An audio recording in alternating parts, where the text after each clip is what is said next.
bank, you still get personalized customer service. We have identity-safe checking with LifeLock, identity theft protection. You get personal mortgage lending to fit your needs now and in the future. You get business banking with the latest technology because saving you time saves you money. At Council Bluffs Savings Bank, you get people who answer when you call and local employees who are actively involved in our community. Council Bluffs Savings Bank, hometown banking the way it used to be. All right, please stand and join us in the Pledge of Allegiance. I pledge allegiance to the flag of the United States of America and to the republic for which it stands, one nation, under God, indivisible, with liberty and justice for all. Good evening, welcome. I'd like to call the meeting to order, show that all council members are in attendance, and can I get a motion for approval of the consent agenda? Motion to approve. Second. Is there any discussion? All those in favor signify by saying aye. Aye. Aye. Opposed, same sign. Tonight we have 3 public hearings. If you wish to address the council in regards to those items, please step forward to the podium. Give your name and address for the record. The first public hearing is a continuation from April 11th, 2016. This time and place for a public hearing is advertised on the matter of Resolution 16-82, making final determination on potential transfer of interest in real property and approving authorized execution of a development agreement by and between the City of Council Bluffs and Mac Ventures, LLC. Is proof of publication on file? It is on file. Have any written protests been received? None received. Now, since this is a continuation, our council rules for those that are here, you can talk for 10 minutes on the subject.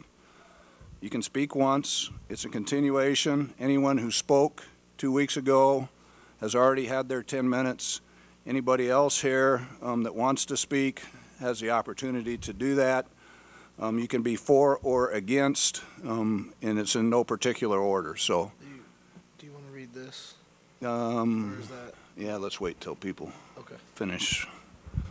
Is there anyone wishing to speak to the council in regards to this matter? Like a mad rush? Good evening, members of the council. My name is Lyle Ditmars. My street address is 233 Pearl Street, Council Bluffs, Iowa. And unlike many of the people here today, I'm going to tell you that I actually don't have a dog in the fight. I've not asked to be here by anyone. I came of my own accord because I listened to the presentation last week. I just want to tell you a quick story of something that occurred here 40 years ago, and then I'm going to leave. 40 years ago, a fellow named John Wiebe came to Council Bluffs with a dream. He had just sold West Roads, and my recollection is he had $80 million to spend.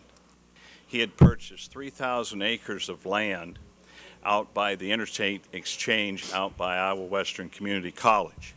The only thing that Wiebe asked as part of his development was that the city sponsor some better access to the property.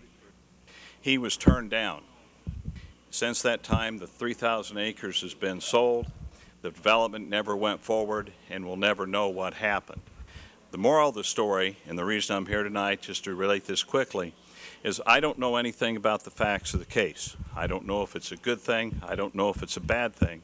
All I'm telling you is that the decisions you make tonight can have repercussions that can go not just for weeks or months or days, years, but sometimes they can go for decades.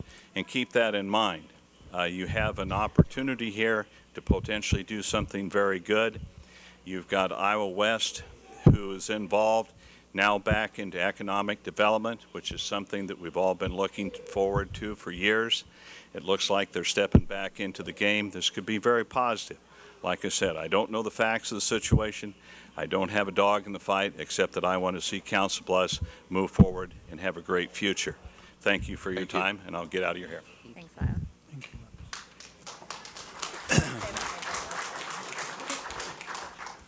And Deb, you Mr. did Mayor, members of the council. You did have your 10 minutes last. I understand that. My name is Deborah Peterson. My address is 215 South Main Street, Council Bluffs, Iowa. I represent Country Inn and Suites. I take issue with the fact that you don't wish to allow me to speak again, so if that's your ruling, I will abide by that. However, I think that since the public hearing was continued and left open, and the matters before the council this evening are substantially different than what we were faced with last week, I think I should be entitled to an additional time to speak on behalf of my client. If you wish to deny my request, that's fine. I'll look at it otherwise. Your request is denied. Thank you. Thank you.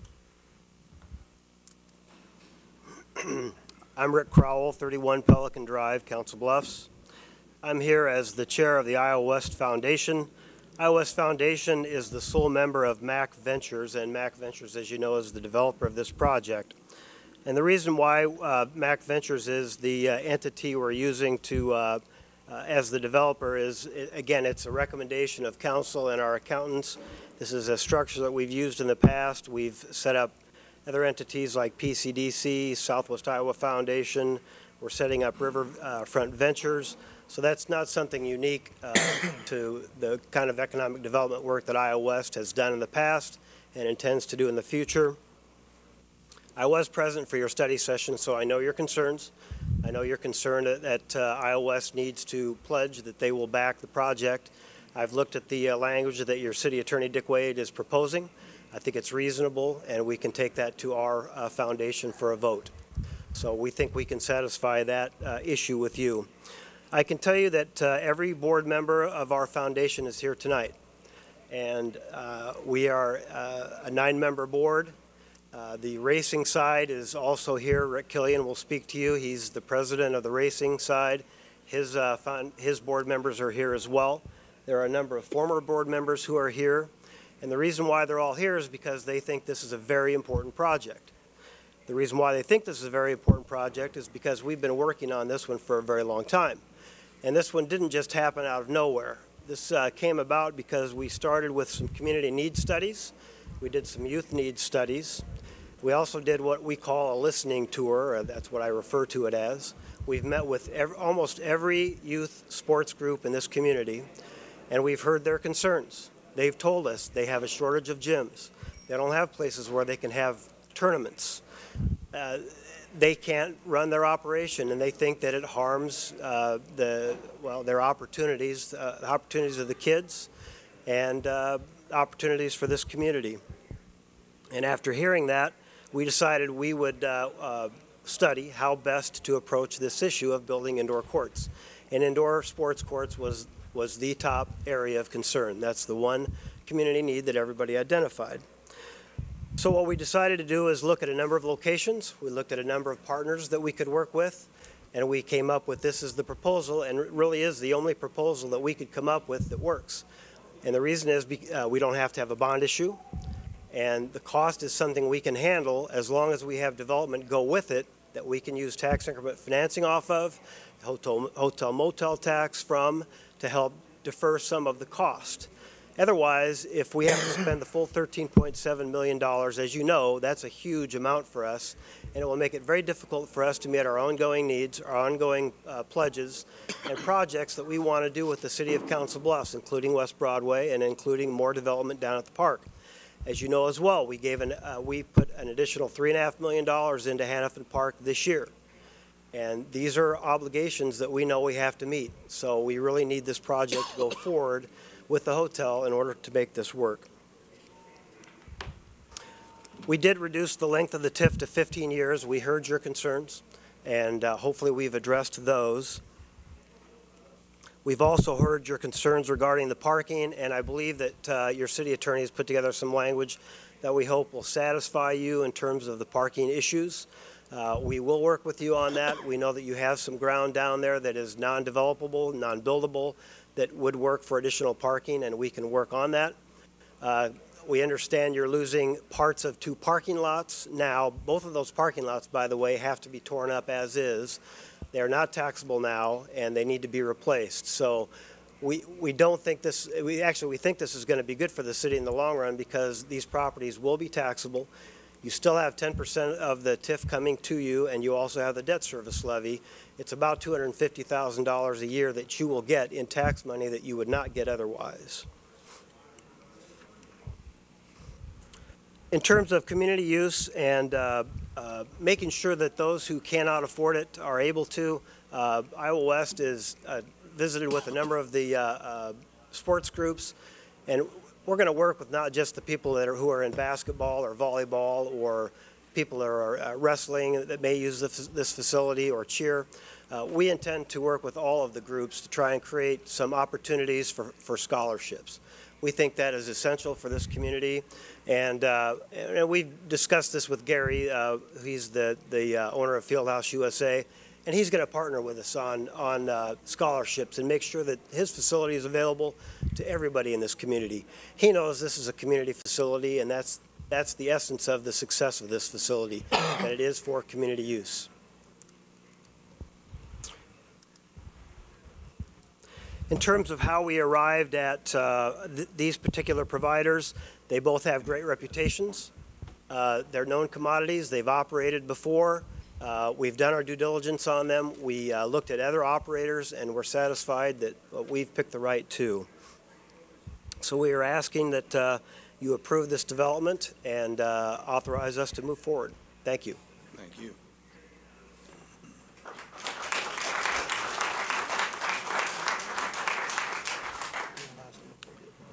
Rick Killian, 17635 Lachlan Ridge.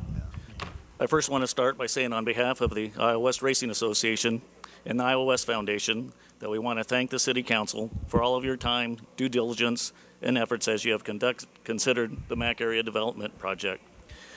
We have a long history of working with the City of Council Bluffs over the past 20 years, and together we have made significant investments to our community. We value our partnership with the city as we continue to work in creating a community where families want to live and businesses want to locate because of our quality of life. Similar to our investments in the past that have totaled over $100 million, it is our belief that this project will activate and jumpstart an area of town that has the potential to be a vital economic engine for Council Bluffs. There has been a lot of questions and discussions in regard to the TIF that is proposed with this project. We included the TIF because it will allow us the ability to manage our grants budget without eliminating our participation in other critical projects currently in process. Like it's been discussed, this includes some major undertakings such as West Broadway, the riverfront, and a potential indoor soccer complex that is being studied, all of which will require a significant Iowa West support. The TIF will provide us the ability to recoup part of the upfront dollars over time that we can use then to invest back into the community. Again, we believe this redevelopment of the Mac area will have a tremendous economic development benefits for the city. We have heard from existing local businesses from the Mac Business District in support of this project. One in particular is from Dwayne Ebach, General Manager of Bass Pro Shops. He wrote, as a concerned member of the Mid-America Center business area, I feel it is important to attract as many new business opportunities as possible, especially ones that will have an immediate impact on all the businesses located here. We have seen little, if any, growth in this business district in the last 5+ years. Why do we try to put a halt to such development now?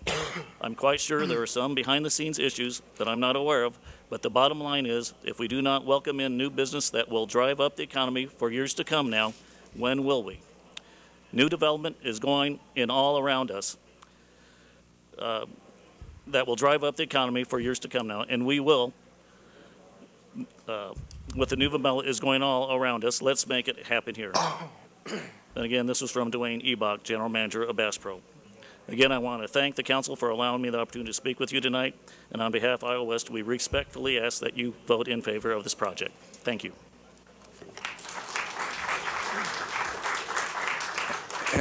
And because we have so many people here, can you hold your applause till the end, and then we can give a big standing ovation? Sure, now you say that. Yeah. My name's John Burns. I live at 151 Norwood Drive here in Council Bluffs. I'm the president of the Southwest Iowa Foundation. As you know, the Southwest Iowa Foundation has provided a lot of financial support to the city for its infrastructure and other economic development project over the years. On behalf of the Southwest Iowa Foundation Board of Directors, I want to express our support for the Fieldhouse Hotel project. At one time, many years back, the Southwest Iowa Foundation was the owner of all that land that is west of the Mack Center. We bought it with proceeds from the sale of the dog track to the Alabama organization that managed the dog track for many years. That land now includes the Bass Pro Shop, the restaurant on the west side, and all the restaurants along 23rd Avenue.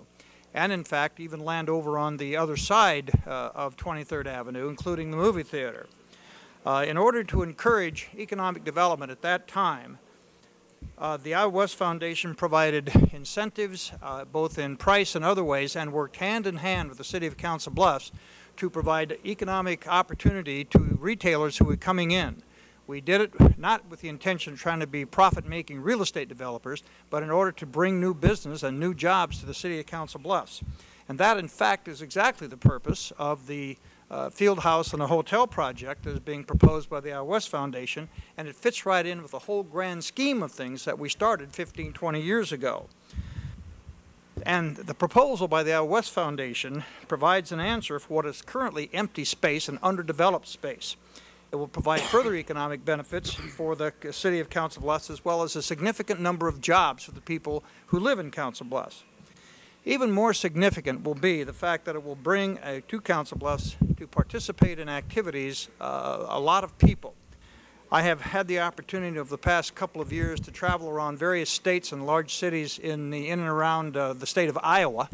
And once they find out that I'm from Council Bluffs, I always get a remark that they're familiar with Council Bluffs because of its playing fields, athletic fields, and this city sponsors tournaments in soccer and baseball.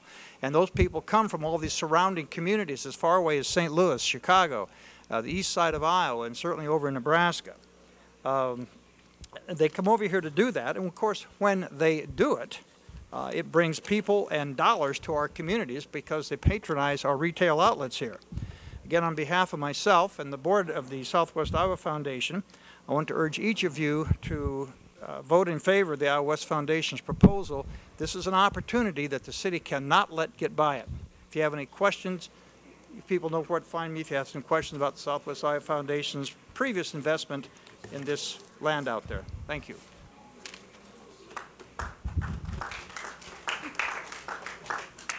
I'm John Nelson. I live at 344 Kenmore, and I come here to support the field house at the Mid-America Center. I would say all of us have the same goal, and that's to make Council Bluffs a better place. We've slightly different paths at times and disagreements, but we all want our children and the generations to follow to be able to build on what we together have accomplished. When the pioneers first came across our hills into this valley, it was a raw, untamed area. Over 200 years later, if those settlers could then come back, they would be amazed at today's Council Bluffs. During those 8 generations, our city has had periods of rapid growth and sometimes periods of long stagnation. The project before you this evening comes in a period of 25 years of steady and accelerating of progress. Billions of dollars of interstate construction, railroad relocation, museums, libraries, landscaping, West Broadway improvements, Playland Park redevelopment, to name only a few. 30 years ago, the Iowa-Nebraska Real Estate and Industrial Partnership owned vacant land which is being used for this project. They had a dream, but development was very slow. With the development of racing, the casinos, and the Mid-America Center, Bass Pro, and multiple motels, distribution and manufacturing plants, and food processing, it is now a massive development area for our community. As we know, none of this was an accident. It took a partnership of elected officials, city staff, in partnership with private capital. Much of it provided over $150 million by the Iowa West Association and its sister nonprofit Southwest Iowa Foundation to effectuate this miracle. I end where I began, stressing our common goal of making Council Bluffs a better place for all, and I ask you to continue that alliance for the common good. The alternative is to risk losing momentum and falling back into a period of stagnation. Thank you.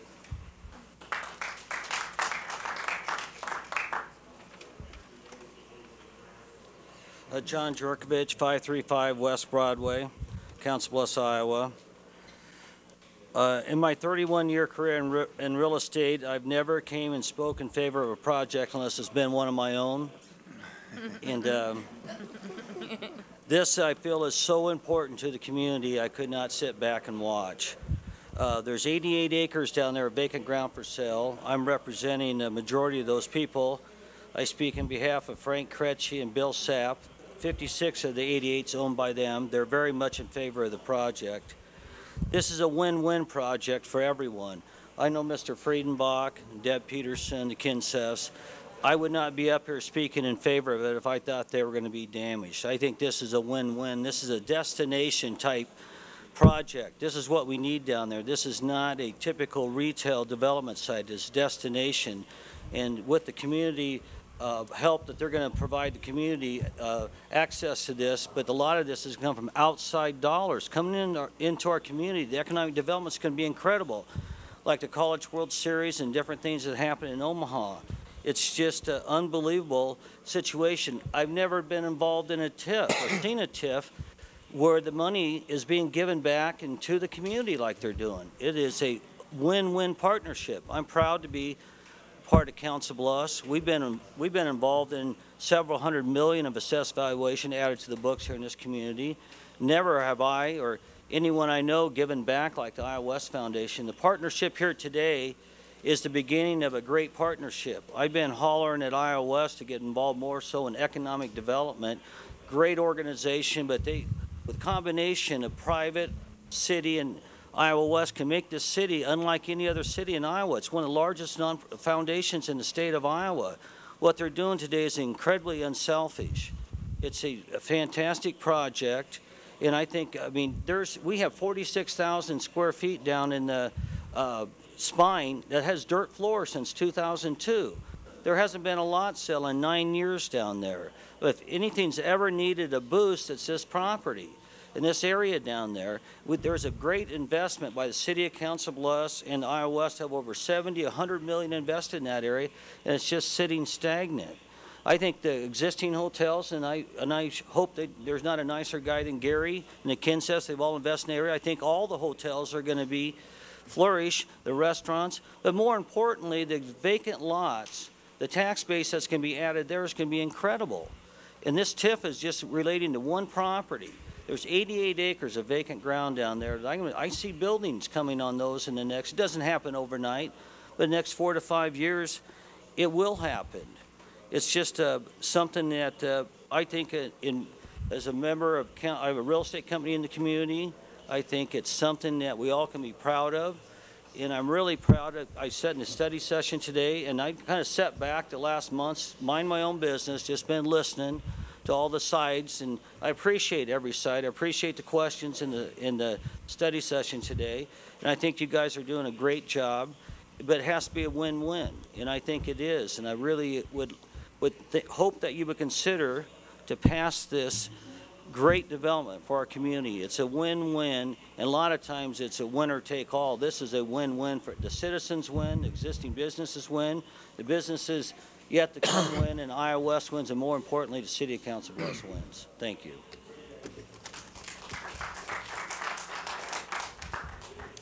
Good evening. Bo Guidry, 15127 214th Street, General Manager of both Harrah's and Horseshoe, and I'm here with Mark Vacanti, who is our General Manager at the Mid-America Center. I'm surprised that Jerkovich is speaking tonight because he's not making any money on this deal, so, but appreciate that, John. You know, Mark and I have discussed this at length, and we really believe that our community having this opportunity, we shouldn't pass it by. Think about years ago if we would have passed up on the casinos operating this in our town.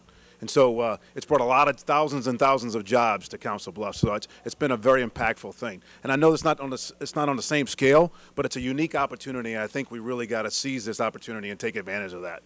We really feel that as we run the Mid-America Center, that whole area needs to be further developed.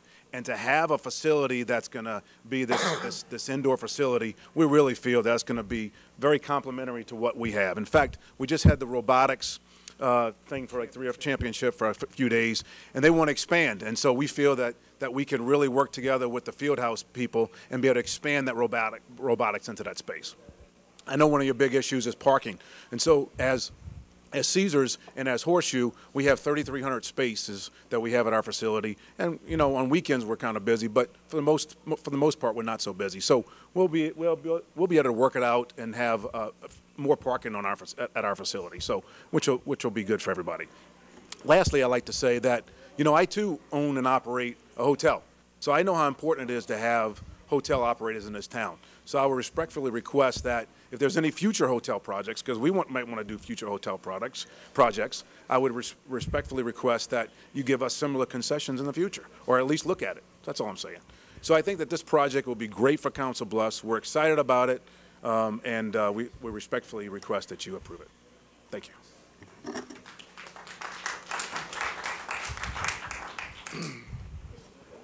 I was kind of halfway in and out, so if I repeat anything, I don't think I will, because I'm going to switch gears a little bit. My name is Jeff Novotny, 109 Arbor Circle here in town, and also the Activities Director at Council Bluffs Abraham Lincoln.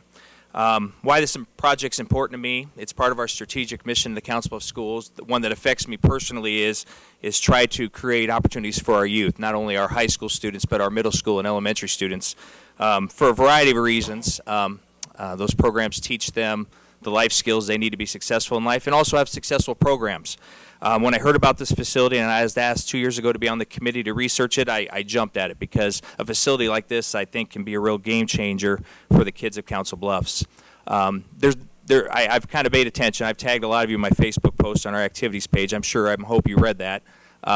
Two main ideas that came up to me, concerns from whether it be my parents or things I read on Facebook, I'd like to quickly address, and I'll turn it over to some of our youth directors that came along, because it's important to them too. One was, is it going to be available for Council Bluffs kids? Is Fieldhouse USA going to come in and just run national or regional tournaments where our students and our athletes can't get involved, whether it be youth or high school? And I firmly 100% believe that's not going to be the case. Now, that's not going to say that isn't going to happen. There is going to be some high-quality tournaments at this facility, whether it be volleyball or basketball. But with the iOS program, the scholarship program, I've been assured that our student athletes are going to be able to afford it and be involved, whether it be practice during the week, whether it be joining some of these tournaments that they put on, or even a possibility down the road some of our youth programs or select programs can host their own tournament, which would bring money into their program, which also would cut costs for our families. The second one I heard is this whole select versus recreational activities, and this is just going to be a select facility. I can't predict the future. I've been told it'll be open to anybody if they want to use it. I can tell you right now, gym scheduling, that's part of my job at Abraham Lincoln High School. Our gyms are packed solid.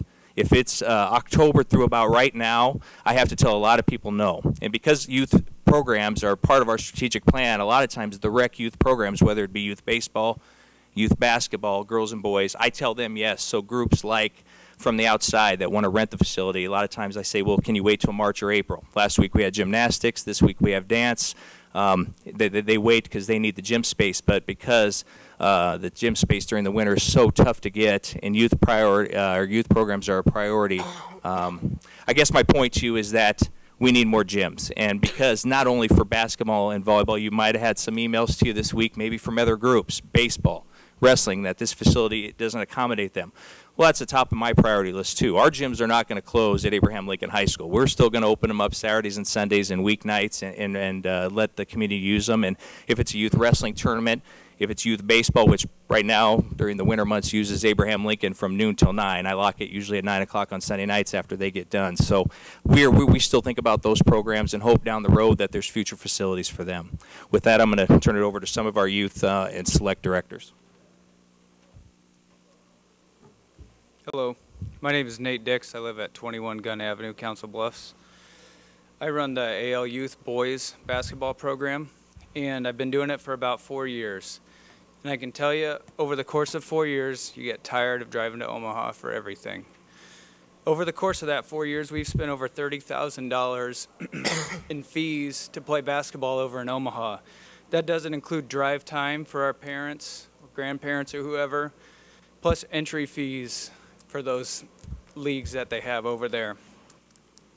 I think this facility would definitely benefit our youth. Like Jeff spoke earlier, there is a scholarship option that he's been told about from Iowa West, so that will be affordable to kids and families in our community. if that is a possibility, then there's no reason that we shouldn't go now, because if not now, then when? Thank you. All right, I'm Jason Isaacson at 10708 South 26th Street in Bellevue. Obviously, a head boys basketball coach at AL, and I grew up in Council Bluffs. So when Jeff kind of brought up this opportunity, I was pretty excited about it too, being a kid who grew up here, who there wasn't a lot of opportunity. And obviously, we're trying to grow Council Bluffs, trying to grow for the kids, and this is something that's going to help. If there's not this opportunity, I mean, I don't know how we keep growing to that next level that we're reaching for. So I was really excited when he asked me about it. 3 years ago, well, I guess 4 years ago, when I took the AL job, there was nothing going on in our area. So we started a program called Southwest Iowa Select, and with that, we were kind of tired of all of our kids everybody was going to Omaha Sports Academy, different things. So we started it here. It's really difficult. Jeff's been great, you know, just kind of helping us. We come in from 8 to 9:30 or 8 to 10, kind of after youth. We believe that youth should come first before us even too. So we come in late and just kind of getting the kids in our area as a chance to improve themselves and to get out there. Expenses, we run, so we just started 7th through 11th grade with this program. And I'm completely okay with not having it being through AL. If this Fieldhouse USA wants to take it over, I think it'll be great, kind of to get me out of it. But we spend about $14,000 a year with just our little program, and we're not full-time at all. We run just in April and just in July, so just 2 months of the year kind of is when our program goes. But there's a huge market out there. We obviously got a pretty good location to draw people into. But yeah, it just, the whole idea of this, obviously being a basketball guy, it was just giving me chills just thinking about it and how good it'll be for kids. So thank you for your time. Coach, congratulations on a great season. 25, 2? I don't know, something like that. 2 or 3. Hi, my name's Corey Nelson, 347 Golden Oaks Drive, and assisted by my daughter Brooke. I've been a lifelong resident of Council Bluffs, played sports from youth up to college age, and you know, this is something that has come about fairly rapidly with this sports complex. My husband and I, we have been involved in sports since we were young and are leading our daughter and son along the same path. We volunteer coach several sports, volleyball, basketball, t-ball, soccer, quite a few. We're regular users of the Council Bluffs soccer complex, and I'm happy, and until recently, until we were involved in coaching and going down to those games, how much those fields are used, to the point where they could be bigger, more parking, all those issues that come along, more bathrooms, all those issues that you find once you use those facilities. So we would be in strong support of an indoor sports arena, which I believe would garner the same use and the same amount of support as the outdoor complex, maybe even more, because it's something that can be used year-round. It would be nice to see a high-caliber location to have our children learn and enjoy sports in a top-notch facility. We have such a limited number of courts to practice on now, as some others have alluded, not to mention the games, the parking for spectators, and just plain grandparents watching the game in comfort. Having had several practices, for example, for basketball at the current YMCA, which granted there will be some fixes at the new one, but it's just the tip of the iceberg to have more facility. This last season, our kids were given half a court to play basketball. So we were playing on half the court with grown men playing on the other side.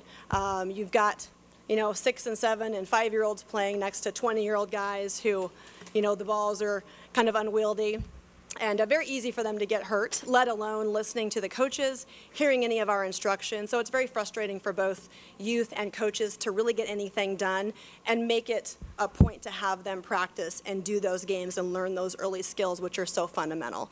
So this facility truly needed, and it would have a lot of support from parents and of active parents in their kids and other kids' lives. Thank you.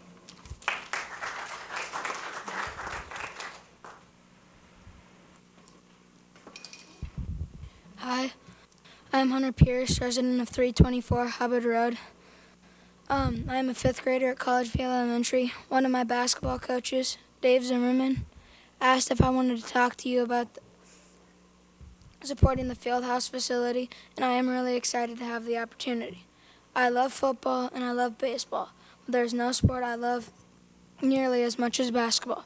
I play on my high school feeder team with my friends from Council Bluffs schools, but I also play on a team over in Omaha because I wanted to play as much basketball as I possibly could. This past season, me and my family would have to drive 45 minutes twice a week to practice and then every weekend for games. My CB team would also have to travel for games because there's very limited space to play on the weekends for kids in our age group. I loved it, but I also imagined how great it would be to have a facility right here in Council Bluffs and play right here in my community more often. I was really happy to hear about the Fieldhouse project, and my family was too. I know lots of kids my age and younger who play basketball, volleyball, or both. There are soccer and baseball complexes for kids who play those sports and running trails for kids who love to run. We're building an amazing new outdoor sports complex for our high school athletes that youth football and baseball leagues can utilize. The state-of-the-art YMCA being built will have a sweet pool and spots for our littlest athletes to develop. But it is a challenge to find gym spaces for volleyball and basketball practices and games in our community.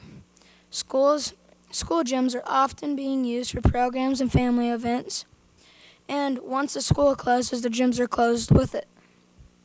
I think it will be awesome to provide kids with a safe sanctuary in our city and beyond, a place where they can be active, develop their athletic and life skills, and get involved. Playing sports has taught me a lot.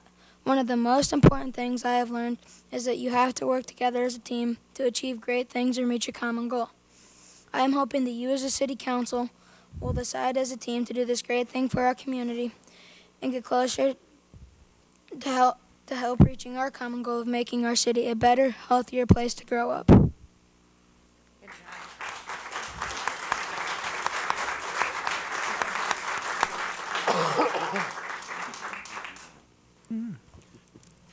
Good evening. My name's Dave Zimmerman, 17945 Vista Lane here in Council Bluffs. Born and raised in Council Bluffs and have been involved in sports all my life, coaching basketball when I was even playing in high school. Really had a hard time getting enough of the sport. I've got 4 kids. They have also followed in those footsteps. My wife and I have them involved in basketball, and I've got 2 twin girls that are playing volleyball as well.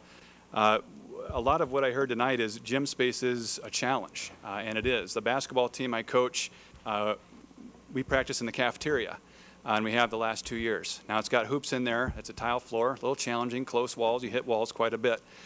So the kids, you know, go for it. They play hard, they learn, but space is a premium for sure.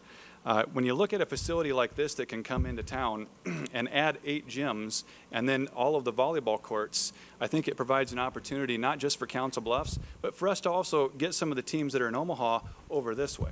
I think the facility where it's located right off of the interstate provides very easy access to what our facility would be. Right now, all the teams go to Omaha, and you drive deep in Omaha. It's not right off the interstate. It's a little bit of a drive. This would be a facility that would be right off the interstate with quick access. I see teams come from 5 communities in western Iowa and travel, well, Harlan travels the furthest as far as I know, to OSA off 120th and Maple. And they travel that distance with 1 team for each grade that they have to play basketball. I think we would be a much closer place for them, and we would have those teams come here. I also think with the facility, with the way that it's going to be and the facilities that we play in Omaha, this would be a much nicer facility. I think we have better amenities around the area. I think that this would support Bass Pro Shop that is there. It would support all of the area there that we're trying to build up as far as the MAC businesses go. So it would be a real boom to the economy right in that area. When I think of, you know, all of the support that I see here tonight, it shows me that the community would embrace this, and I think of the impact economically that we send to Omaha with all the youth teams that go there now, just from Council Bluffs, let alone western Iowa, and what that would bring here. If you have a facility this nice, I think it's our opportunity to take some of that market share back from Omaha, and they're going to play in our place. I think that, number one, lets some of the kids in our community, like Hunter and some of the others, realize that there are opportunities here, and when you grow up and you graduate high school and look for college, you don't have to go somewhere else. Council Bluffs is making a commitment to making our community better, and it gives an opportunity to retain some of that talent. When you look at the number of students that graduate, leave for college, and come back, it's not high. But if you've got facilities like this and infrastructure like this, I think it helps us create more jobs locally and keep that talent here locally. The student athlete always is looking to go elsewhere, and that's what they are. They remain student athletes in college, many of them. If they have those opportunities to have that talent, that intellectual talent, come back to our community, I think would be very good for Council Bluffs. Thank you. Good evening. My name is Bob Munt. I'm with the Chamber of Commerce here in Council Bluffs, and this is kind of an unusual economic development project, but it is certainly one that we support over the long term. If you'll remember back in pre-2000, the stake station that was back there was really the only development that we had out there. And in 2002, 2003, we made the decision to move forward on the Mid-America Center, the development of the arena and the convention complex, in hopes that that would stimulate more development around that area. And in fact, for about 4 or 5 years after that, it really did that. We saw places like Quaker Steak and many other restaurants that opened out there, the theaters, multiple hotels that opened up in that particular area as well. That happened through about 2002, 2007, 2008, and since that time, it's really been pretty stagnant out in that area. There's not been a lot of development in that area. We've struggled with the Mid-America Center to get people to use that facility. It's been a difficult go. We're starting to make some great progress in those areas right now. This project, we believe, will stimulate that area once again, and we'll start to see that development. The Iowa West Foundation has played a role and continues to play a role in a number of different projects here in Council Bluffs. You are familiar with all of them. The riverfront projects, West Broadway, downtown, everything that's really happening in this is really stimulated a lot by the Iowa West Foundation and the aggressive movements that you've had as a city council. We appreciate that. We want to continue that particular effort, especially in the Mid-America Center area. We think this is going to be good for the entire community. We think that this will stimulate growth in that particular area, and we believe that it's for the betterment of this entire community. And that's really what we need to be thinking about here tonight, is what's best for the entire community. Thank you.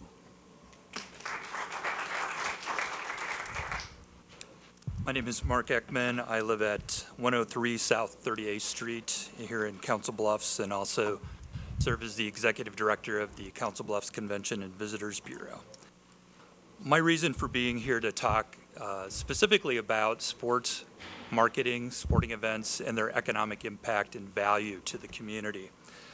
We've talked a lot about quality of life, and I think it's very important, but I think you have in front of you essentially a 2-for-1 deal. When you're bringing in a facility like Fieldhouse USA to Council Bluffs, you're bringing something that the Council Bluffs Convention and Visitors Bureau has been working on for some time. And if some of you recollect from last August when I provided the annual report for the Convention and Visitors Bureau, I said that one of our focuses is sports marketing, sporting events. In fact, we attend 3 national trade shows a year, and all 3 of those have a sporting event focus to them. In fact, Josie Beyer, who is our sales manager for the Convention and Visitors Bureau, returned from a sporting event trade show just 3 weeks ago. She's going to be going to 2 more later on this year. One is called Connect Sports Marketplace. It's held in Grapevine, Texas. The next one after that is called Teams, which stands for Travel Events and Management in Sports, another national event that will occur in Atlantic City. We work certainly in tandem with the Mid-America Center. That's where some of those events land. As recently as this past weekend, the Midwest 8-Ball Tournament, which you don't normally think of as an athletic event, but nevertheless it is a sporting event. The weekend before that was the Heartland Wrestling Duos that brings in teams across the country. We had Team Pennsylvania, Team Colorado, so forth and so on, filling up all of the hotels, which really make it a natural focus point for us because we certainly see the economic return from that. It's also shown by the fact that communities across the state of Iowa are really focusing on sports marketing. Dubuque, Waterloo, Cedar Rapids, Des Moines, Burlington even, Mason City. All of them are very focused on it, either as a convention and visitors bureau, or they have a sports commission, which chief purpose is to attract sporting events. Certainly that's true of Omaha, with the U.S. Olympic swim trials coming up, along with a few other events to go along with that. The state of Iowa has proclaimed it as a priority because they give out $10,000, $50,000 grants to communities across the state each year. And I know that Councilmember Head and Mayor Walsh are very familiar with that, having served on our Sports Authority Board. We've gone from having 4 events that we invest that $50,000 in last fiscal year. We have 6 events that we're investing in this year, that $50,000, and we're going to expand that to 10 for fiscal year 17 if our proposal comes to fruition. It's got economic impact. There's no doubt about that. The National Association of Sports Commissions pegs that visitor spending associated with sporting events is almost $9 billion. That's a billion with a B, $9 billion. And certainly the economic impact that the Bureau has an opportunity to influence has grown from almost $4 million in fiscal year 12 to more than $11 million last fiscal year. So there's a growth there, and we certainly want to propel that. An important part of it is having excellent sporting venues. We certainly have that with the recreation complex. We have that with the Mid-America Center. But what we have as an opportunity is to expand upon that with the Fieldhouse USA facility. We've had people who are associated with sporting events that are coming to Council Bluffs now that have become aware of the Fieldhouse USA project and want to look into the opportunity to expand into it. And we see the opposite happening too, that Fieldhouse USA is going to attract sporting events to Council Bluffs that naturally will want to expand into the Mid-America Center. I think it's really truly a win-win. We certainly would like to see that as a Bureau and would like to work hand in hand with the developers of that facility in making that a destination for sporting events in Council Bluffs. Thank you.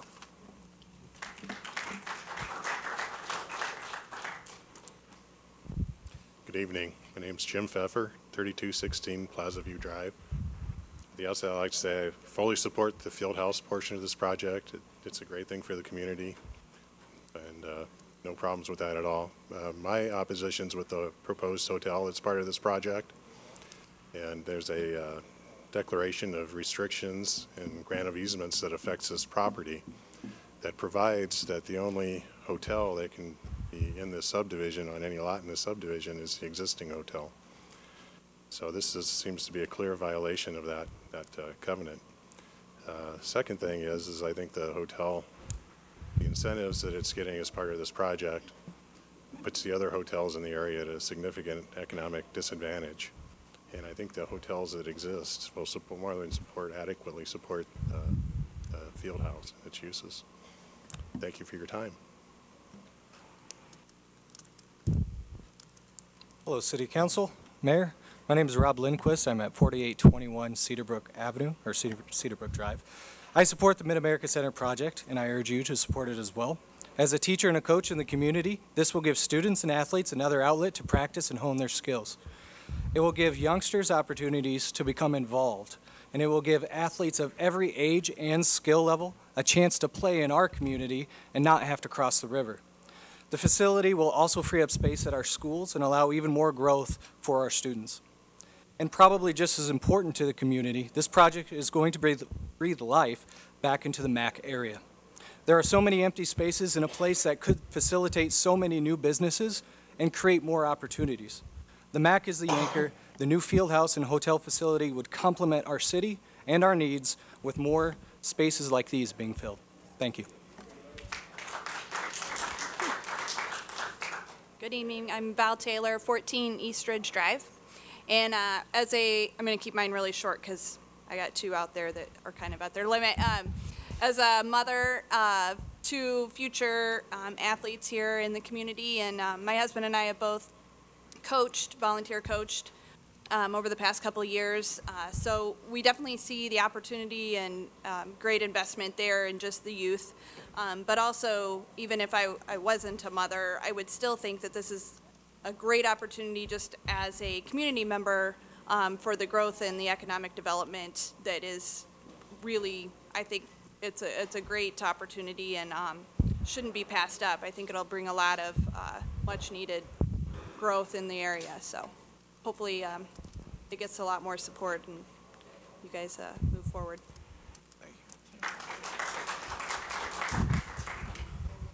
Good evening. My name is Martha Bruckner. I am the superintendent of Council Bluffs Schools. I live at 17597 Turnberry Ridge. I'm here to remind you about our slogans. When I first moved to the community, we were the leading edge of Iowa. We now are kind of partnering with We Don't Coast, and I understand we might have even a better thing coming. All of that is truly representative of the changes happening in Council Bluffs in the last decade. It is an amazing place to be, and this project will support it even more. The only problem that I might see with the project is that if you have a facility that will house all of the things that all of these people think it's going to house, you're probably going to have to build it twice as big. Because there certainly is a desire for this. We are at the limit of trying to help our kids have as many opportunities as they can, and this will do it. Two concerns I have both been settled. First of all, the problem with TIF. I appreciate very much Iowa West Foundation moving from 18 to 15 years, but I also know the math, and if there were nothing there, we would get nothing, even after 15 years. The economic development that will come from Iowa West pouring those funds back into our community is wonderful. And the other thing has to do with, I often worry that our kids don't have the opportunities that other kids have, and we're promised by the scholarships that that won't be true. So I'm in favor of this project, and I urge you to be in favor of it. Thank you. Judd Knispel, 1860 Madison Avenue. There's probably not a whole lot that I'm going to say that's really different than what anybody else said, but I'll give a little bit of an outsider perspective. I moved here about 13 years ago, and part of what drew me to this community was the progressive nature, you know, what Iowa West, what they gave back to the community and how the community was growing, you know, way back in 2003. I look at this as another incredible opportunity for the community to, again, move forward. It's such a great opportunity, not only for the youth, you know, but for, you know, businesses in general. Let's hopefully this is not, you know, an issue that gets shot down, but it's a great opportunity. Again, as an outsider, I talk to people that send kids to these tournaments all over the country, and they tell me, they're like, you guys have a no-brainer with that location. It's right off the interstate. It's easy to get to. There's tons of parking there in comparison to other places that host these where, you know, they're parking a mile away, shuttle people in, whatever it is. There's a great opportunity here, so hopefully there's a vote yes on this. Thanks.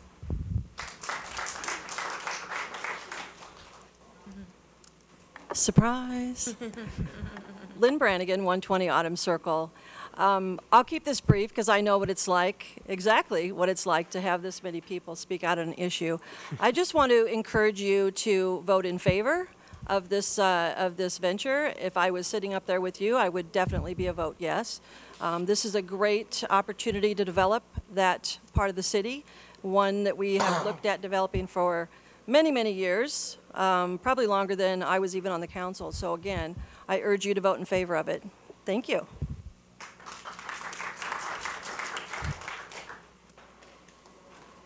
Gary, I think you're up. Yeah, if you want, you betcha. I'm Gary Friedenbach. I'm the managing partner at Country Inn Suites, 17 Arena Way here in Council Bluffs. First of all, I want everyone to understand we support Fieldhouse USA wholeheartedly. I've got grandkids that play on these things. My son takes them all over the Midwest to these type facilities. Hopefully they can have some tournaments there. They don't have to take them to Wichita or wherever they go to. Anyway, my sole purpose here is to make sure that this council understands that you've got to put everything on the level playing field business-wise. We're not talking about Fieldhouse USA. Now I'm talking about the hotel side of things. As it's drafted in this proposal, it is simply not that way. Forget about the hotel community. You got a lot of businesses in this town. There's not a businessman in this town wouldn't love the deal as presented on this. So I emphasize you're setting a very dangerous precedent here of giving so much away.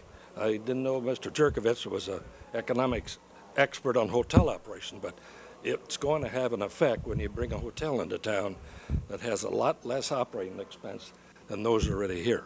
It just is not a level playing field. So I would certainly have you consider that as you move forward. Thank you for your time.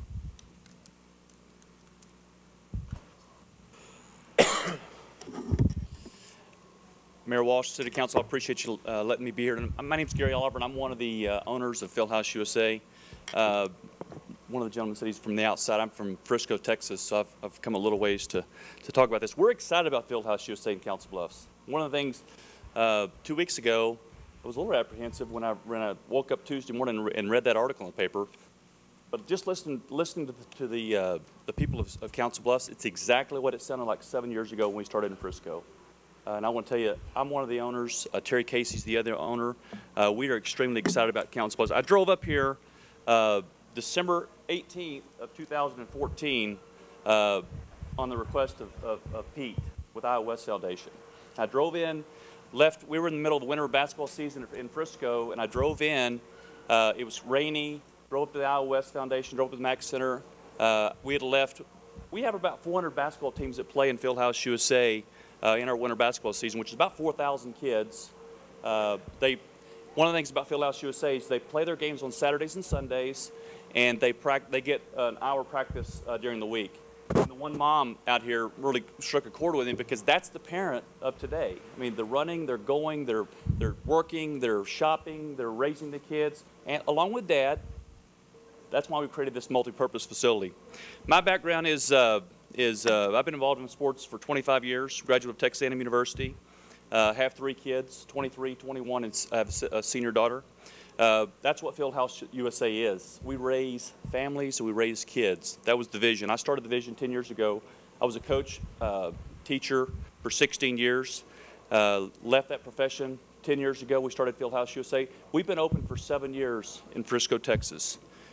We average 1.6 million visits a year, and so one of the things that I really want, I'm going to pull this up here. I had a video, but they said that the video wasn't going to work. So a visual to me is worth a lot. Is a lot more. I'm a visual guy. I hear some fear as far as the use in the community. I want to assure you one thing. This is Fieldhouse USA Frisco. I don't know if any of you have gone to our website. It's fieldhouseusa.com. Go there, check us out. The first thing we started, and the reason we started this, was we're a community-based facility. I was a coach 10 years ago. One of the things I saw at the 7th grade and 8th grade level back in Dallas was there'd be 150 kids try out for the 7th grade basketball team. We could only fund, the ISD could only fund 2 coaches for the middle school, so we could keep 15 on the A team, 15 on the B team. We cut about 120 kids, and we all know that if kids are cut at that 7th grade, 8th grade level, they're going to turn to something. They're going to turn to skateboarding, they're going to turn to dancing, they're going to turn to whatever, girlfriends, boyfriends, other things that they should not turn to. That's how this was started. We are a community-based facility. That is the #1 priority. I'm the youngest of 4 boys. Hunter, I can remember my days starting out. I'm from Breckenridge, Texas, 6,700 people. We didn't have any facilities in Breckenridge, Texas. We had the YMCA. I can still remember putting on my uniform, going in that gym, walking through the front door, and it smelled like water, kind of rotten wood. Okay? We had about 8 teams playing our league. That's my memories. We want to create memories for the people here. This is what Fieldhouse USA is. You can go, like I said, I'm not going to waste a bunch of your time. You can go to our website and look at it, but that's the first thing we do. We're a community-based facility. We do host events and tournaments. That's what one of the beauty things is. We didn't do that early on, but it took us about 3 years to ramp up, to fill up our facility with the community in our league play. You know, the movie, If You Build It, They Will Come. They don't come day one, especially when they're outside playing baseball and they're playing soccer. People in Frisco just didn't play basketball. They played it during the winter basketball season, and that's the only season they played it. So we kind of had to build it, deliver it, offer it, and then they started to come, and now it's full. This is what our facility looks like. We have hardwood basketball courts. We offer basketball. We offer volleyball. We're going to do the same thing here. We're going to be a multi-sport facility. That was the goal. The goal was one-stop shop for mom and dad. It's the same thing here. I drove in down that Mid-America Center. I just left it was a Saturday afternoon. We had literally every court was full. Drove up there, drove in, the parking lot was empty. And I went, what in the world is this all about? We need a Fieldhouse USA here. I think we can help revitalize that area. It's a beautiful center. There's Quaker Steak down there. There's hotels down there. There's restaurants down there. We know when we built this location here, we were in the middle of nowhere. There was nothing around us. It was open land. Now there's McDonald's, Wendy's, Chick-fil-A, In-N-Out Burger, Witch Witch, Costco, the Home Depot is there. We think we had a lot to do with that. We drive 1.6 million people through our facility a year. You talk about the events and tournaments, only 200,000 people come in for those events and tournaments. So those are local people. They come from 60 miles away to play in our leagues year-round. This is what it looks like. So we have cheerleading, office space, leagues, birthday parties, programming space, fitness space, martial arts. This is what our facility looks like in Frisco. If you haven't been there, I'd love for you to come down. We'd love to see you. Basketball, volleyball, futsal, cheerleading, fitness, all sports camp, taekwondo, tumble, birthday parties, boot camps, corporate events, dodgeball, lock-ins, performance training, baseball, softball. I've looked up the Omaha Sports Center over there. We will get some of those people to come over to Council Bluffs. I truly believe that. Because one of the things you're going to get is you're going to get your games on Saturdays, your games on Sundays, but you're going to get that 1 hour practice. The mom that was talking about a half court with a 25-year-old practice on the other end, we don't have that. If you fill out your request form with 8 courts, that's about 425 basketball teams that we can handle. You should get the practice slot that you want. Now, we go K through, we go the youngest earliest, so the 5 o'clock practices, 6 o'clock practices. We try to listen to our customer base and give them what they want. I'm going to keep going here. Community. I hear, one of the things that I was reading in the paper about tournaments and events, we're going to do that. But I think there's a myth about who we are and what we do. Same thing in Frisco. Everybody thought that it was this elaborate, massive facility. The facility that we're compared to is the Disney facility in Orlando. When our tournament teams come in there, they literally walk in and they go, wow, this is a wow facility. We're compared to the Wild World of Sports in Disney. That's the facility we're compared to. And we're offering it in Frisco, and we want to offer it in Council Bluffs. We're also offering it in Mansfield, Texas, and we're also offering it in Grapevine, Texas. We're going to have we will have 4 facilities. But we're about the community. Nancy Lieberman, who coached with the Sacramento Kings, she's in the Women's Hall of Fame. She works our charity basketball camps. The Texas Legends, that's the D-League basketball team for the Dallas Mavericks. They practice in our facility. Jason Jennings played for the Texas Ranger. He has the baseball facility in our facility. We do have 8 batting cages. You can play baseball in our facility, practice baseball in our facility. Frisco, that's the ISD. FC Dallas, the Mac Center is going to sit next to us in Council Bluffs. In Frisco, we have the Toyota Stadium. That's the professional soccer team for Dallas. There was a big concert there Saturday and Sunday. We hosted our Heart of Texas girls tournament this weekend. We had 150 girls team. That's 1,500 girls there. They came in Thursday night. They played all day Friday, all day Saturday, all day Sunday. At the same time, Toyota was holding a concert Saturday and Sunday. We had no issues. Why? Because we communicate with Toyota Stadium just like we will do with the Mac Center.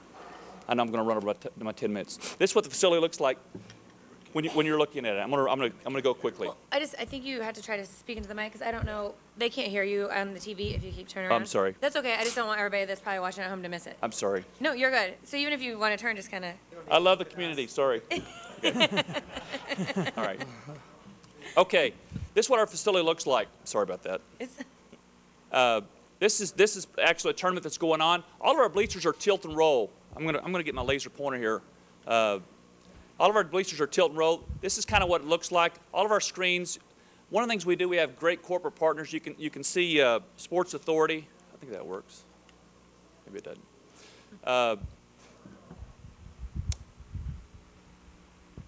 I'm just going to kind of go through this real quick. All of our bleachers are tilt and roll. Why do we do that? We do it for multi-purpose. We want to roll those bleachers out and host all kinds of events. This is our basketball. This is what our food court looks like. We've got 5,000 square feet of food court. We will do our own food here in Council Bluffs as well. Families sit at the bar. They watch the basketball games. They sit in the bleachers. They sit in the stands.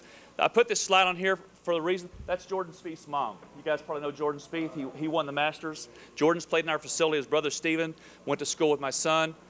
They play in the facility. One of the things when you walk in our facility, you can see the high school banners hanging up. We host 3 of the high school homecoming dances. So our bleachers tilt and roll. They roll out. It's 60,000 square foot of hardwood open surface. We'll host Wakeland's homecoming dance. We'll host Centennial's homecoming dance. We'll host Liberty's homecoming dance.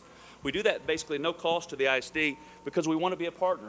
Those are our customers. We're a community together, so we host those homecoming dances. They want to stay away from the hotels, so they come into our facility. We've done that for 6 years now. We've been open 7. We did that after we were open year 1.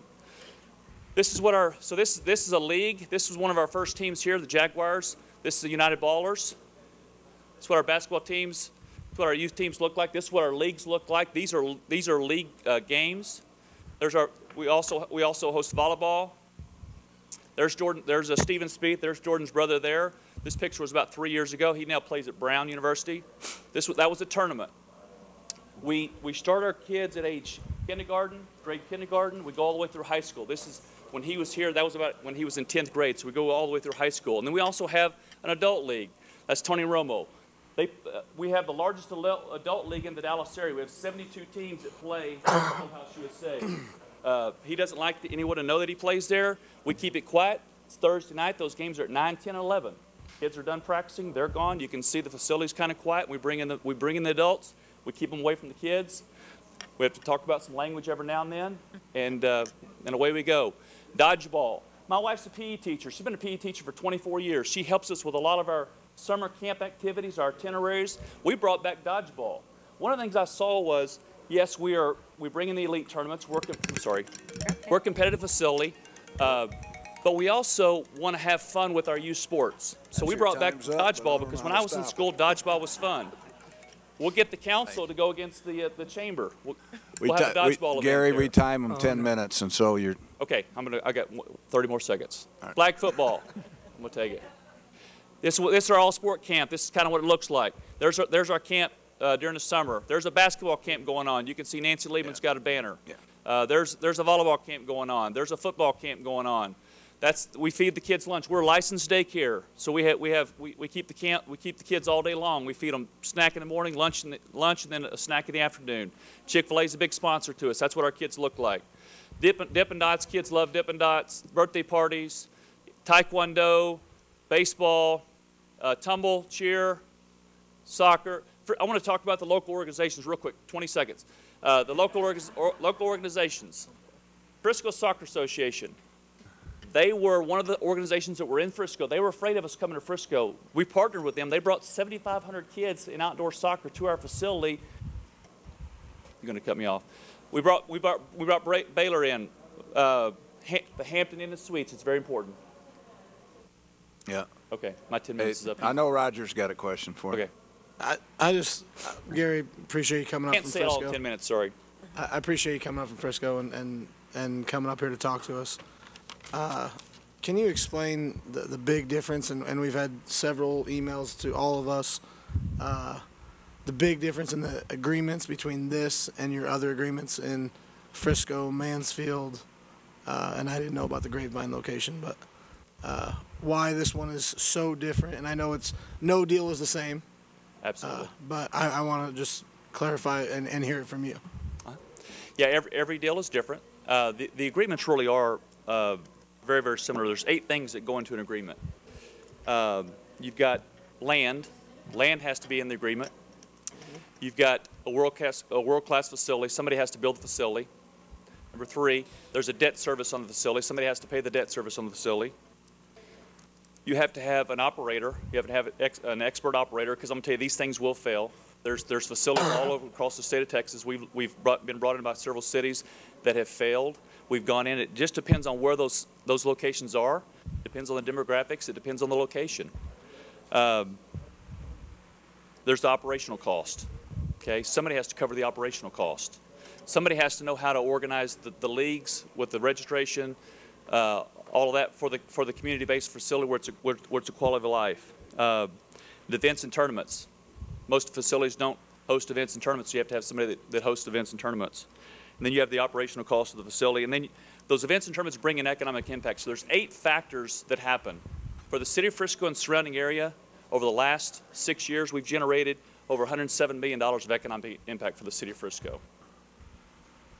The reason I'm going to show you the reason we did our deal, the reason we did with the deal with the city of Frisco was a little different. That's right there. We were lines on paper. We weren't real. So our first deal probably wasn't as good as our second deal, or our third deal, or our fourth deal, or will be our 5th and 6th deal. We were simply lines on paper. When we went to the council, I couldn't stand up and state. I could stand up here for 30 minutes and go, I've got every stat, every fact, what we are, who we are, what we do. We were lines on paper. So every deal is going to be different. Somebody has to take care of all 8 of those things. In Frisco, we took care of about 6 of them. In Mansfield, in Grapevine, in Council Bluffs, our deals are very similar. Now, the economic dollars as far as the debt service may be a little different, but also the regions and the demographics are also different. That's how we determine. That's how we determine what we are. We know what our pro forma looks like. I think there was a question about what do we have in the game. So operations for this facility, really for any facility, even Frisco, we're going to lose money. Okay, this facility and the youth sports people here, you can go through your Parks and Rec people. We're going to lose as an investor for the first 3 years this facility's open. We're going to bring $1.2 million of operating equity. Me and my partner are going to invest $1.2 million into this facility, and we're going to lose those dollars over the first 2 to 3 years, and we're not going to get those dollars recouped until about year 7. So there's a big risk on our part. And that's why the debt structure is set up the way it is in this deal structure. Thank you. Other questions? Thank you. All right. Sorry I didn't get to all of that.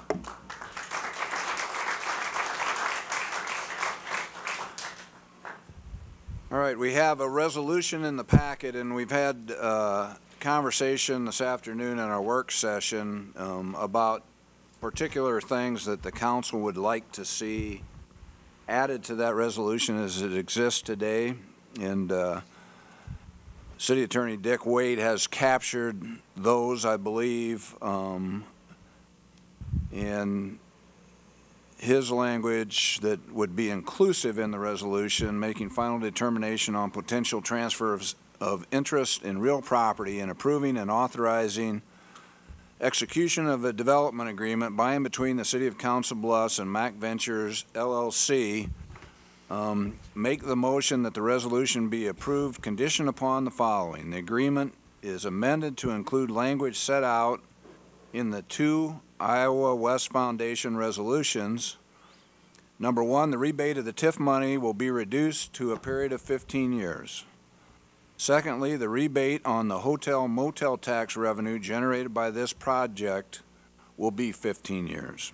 Third, the amount paid to Mac Ventures pursuant to 1 and 2, those were the 2 items I just read, will be directly invested with the City of Council Bluffs on city projects, including but not limited to West Broadway improvements and Mac area parking improvements. Fourth, that Mac Ventures expects to provide sufficient capital to address parking problems that may develop after completion of the field house and hotel at the Mac. The agreement would be further amended to address 2 hotel issues. Number 1, it will be made clear that the city will have no responsibility for the hotel's parking lot. Secondly, it will be made clear that if the hotel elects to expand and acquire the expansion site identified on Exhibit A3, it will be a cash transaction based upon the value of the property established in this agreement and will not be forgiven over time or on the completion of the project. In addition to the above, the Iowa West Foundation shall execute an agreement with the city wherein it will provide a corporate guarantee for the performance obligations of Mac Ventures to the city as set out in this development agreement. Is there a motion to approve Resolution 16-82? I'd like to make that motion. Is there a second? I'll second. Is there discussion? I had 3 issues that I wanted to see addressed specifically, and I believe they have been. The first was guarantee with regard to the use of the facility by local children, it's no secret, and it's certainly not a value judgment, that we have a large number of children in our community who come from families of very limited means, who do not reach the full limits of their potential due to their circumstance. And among many other things, having the ability to engage in activities to reach that potential is a major, major component of ensuring they reach their potential, that they stay in our community, and that we continue to be willing to be a progressive community who keeps more and more of our kids after we've educated them. And I think as part of this also, I would remind us as we look to projects in the future and as we work on our existing projects, we need to remember this new way of thinking. It's very different than the post-World War. It's a new generation, a couple generations removed from that. And it's no disrespect to those folks. It's just it's a new way of doing it that moves away from the cul-de-sacs and the parking or the car-centric world of the boomers, no disrespect. But the new generations coming on, like the young man there, are looking for something different. Our community doesn't have oceans or mountains, but it does have progressive leadership. I believe we have to have the courage to stay with the times, and that involves all of us in government as well as foundations as well as individual citizens, that we all have to remember to do things differently like the youth would have us do it, because they're the ones who are going to have to live with all these decisions, including the one we make this evening. Iowa West has guaranteed that local children will be able to use this facility. And as I understand it, they'll use it on parity with those who will be coming in paying to use the facility. So it won't be bad times or days of the week. So it'll ensure that the children, at no cost to the taxpayer, will have an experience regardless of their means or lack of means. And I find that absolutely critical. Secondly, there's a guarantee that we've won as a council that the taxpayers will never be on the hook should, in the unfortunate, and I do believe and hope, a very unlikely event that this project won't succeed, because certainly not every project we've ever done as a community has succeeded, whether as government or as the foundation, with the greatest respect to everyone. I want to make certain that, unlike some past situations, that the taxpayer are never even on the theoretical hook for a deal that does not work. So the personal, or rather the corporate guarantee of Iowa West that I've suggested be a contingent part of this agreement that would have to be approved by the Iowa West Foundation Board for this, if this were to pass tonight and that were to be included in it, would require that the taxpayer would never be on the hook for the debts of the LLC of which Iowa West is the sole owner. Normally, an owner of an LLC shares, if you will, is not responsible for the debts of that business. That's one of the reasons why businesses normally enter into a limited liability company, a so-called LLC. In this case, I believe that the Iowa West Board will be receptive. I hope so, because to me it's critically important that the taxpayers not even be on the theoretical hook for this, and I look forward to them looking upon that favorably.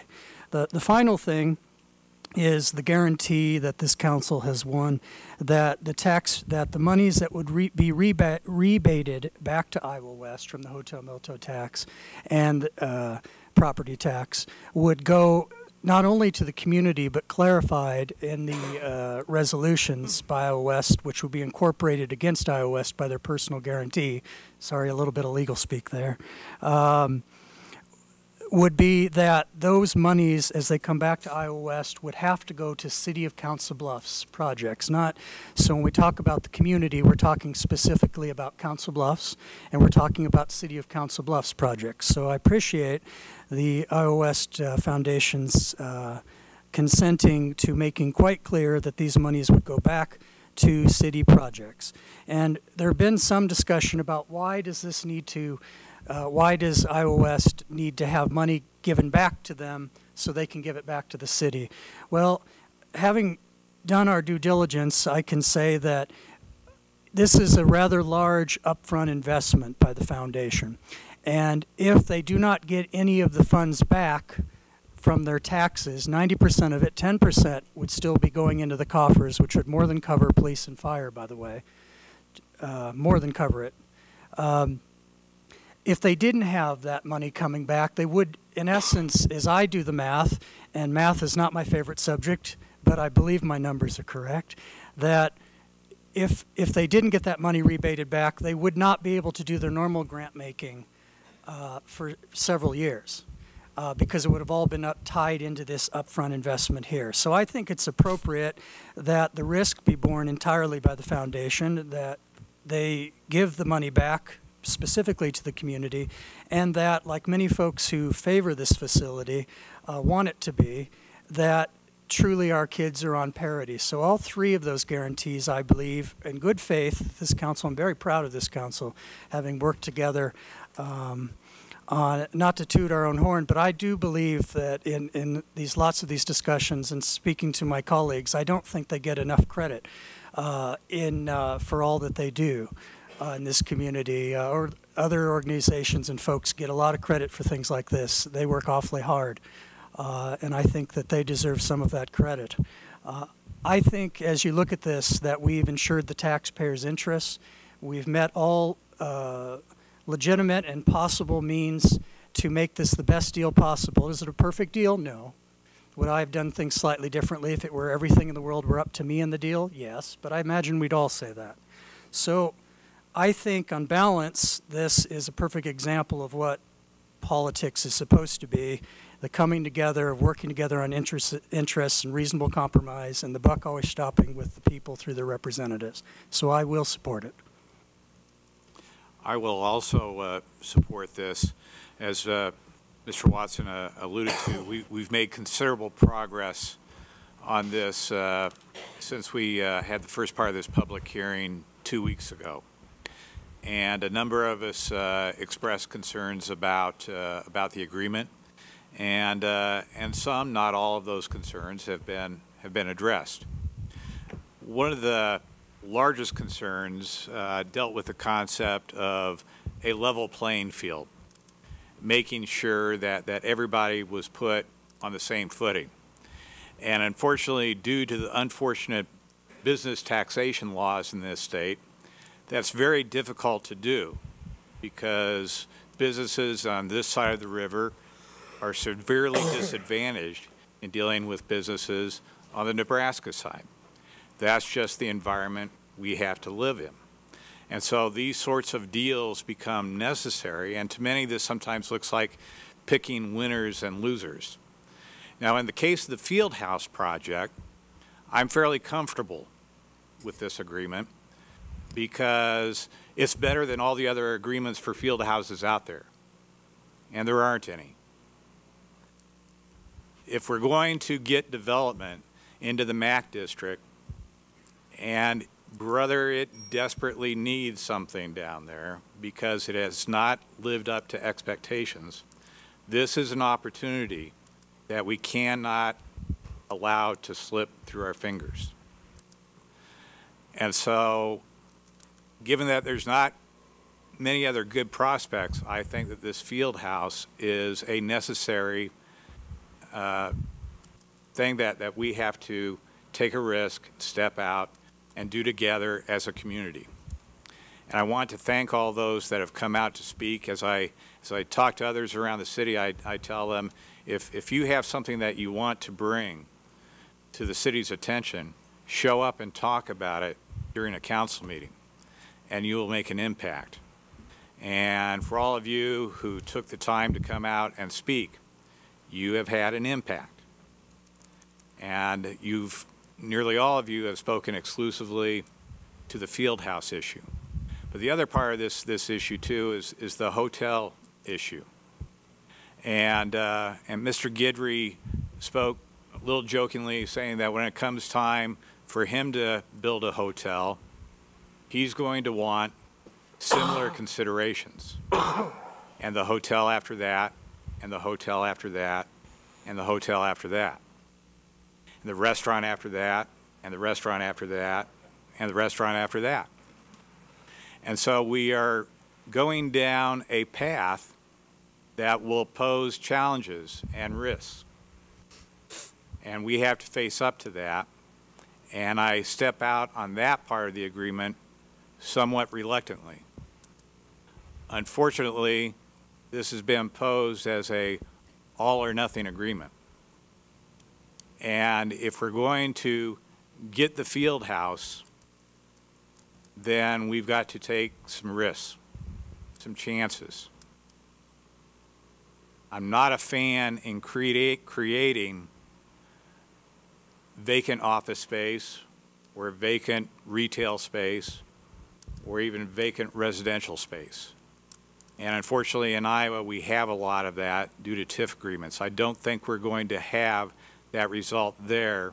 Instead, I think we're going to trigger additional development, which in the long run will be a positive. But we have to go into this with eyes wide open and understand that we are doing this together as a community. And that's why I, again, want to thank all of you for coming out and speaking to us on this issue and making your heart known to us. We have heard you. We must also be as willing to listen to other small businesses who want to invest, who want to expand, who want to grow and do business in Iowa, but can't right now because of those tax laws. And I look to the future for them because there's so much more that Council Bluffs can be if we can get business going in this town. And again, I plan on supporting this resolution. And I'll just, oh, Sorry. that's I was okay. going to say anyone else. I just want to quickly say thank you to everybody that did come out, much like Al said, to those that called, to those that emailed, and to iOS and all the board members that really did take the time to sit down with us when we wanted to go over our concerns with us. And I felt like you did go back then and try to work on something that was a lot more palatable to us. This is a very unique situation. This is not something we've done in the past. And we did have concerns initially with how it was done, but I feel a lot better today. I know you guys really tried your best to make sure we were happy with the process. And I love the fact that the money is going back into the community. For you to vouch that is huge. I mean, it really shows how much you're really supporting our community. And I think it also helped, hopefully, with those that had concerns about equal playing field, to know the money is not going back to this hotel. It's not going back to the businesses. It is indeed going back to make our community better. So not only are we getting this great field house for all the youth, but we're also getting additional money that we can spend on projects. So, and I just want to say thank you to the council members too. We really did, I think, all spend a lot of time on this the past several weeks and worked hard to come to something that we could all be comfortable with. And I think this is a great show of unity tonight that we've gotten to this point when we weren't there 2 weeks ago. So.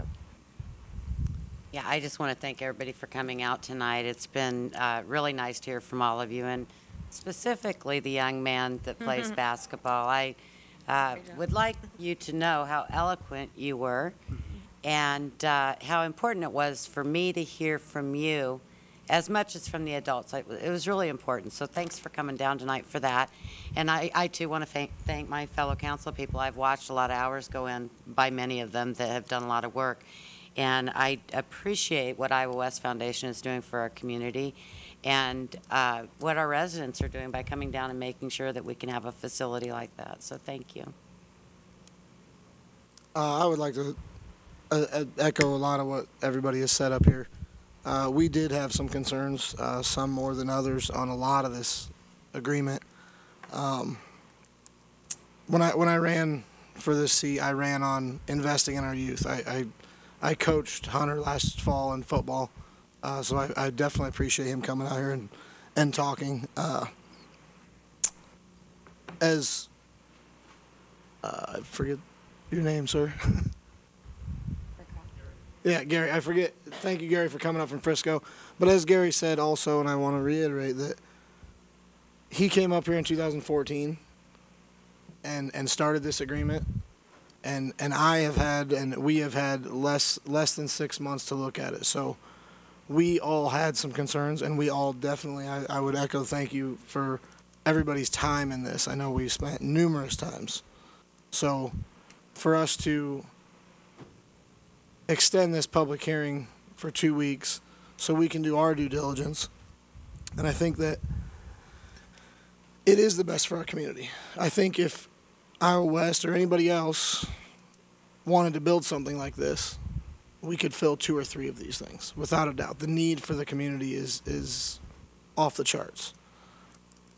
I think Iowa West has said, even in the study session this afternoon, they have learned a little bit about different things that they're going to do in the future with involving all of the council or more of the council, or putting more information out in a step versus all at once. And I think that's wonderful. I do think it's another one of the concerns was the level playing field, as a number of these guys have concerned. So with this agreement and stating that it does say City of Council Bluffs on city projects directly invested, I think that does satisfy the level playing field as far as I'm concerned, as well as the personal statement from the corporate guarantee from Iowa West.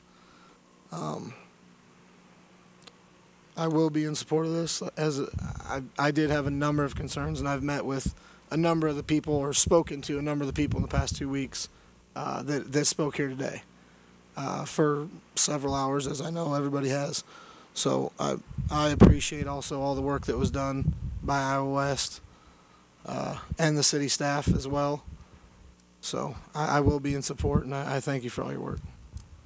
Anything else from the council?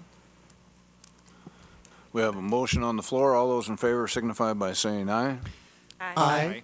Opposed, same sign. And if you don't want to stick around for the rest of the meeting, you have enough time to get home for the elimination of Dancing with the Stars. That's favorite show.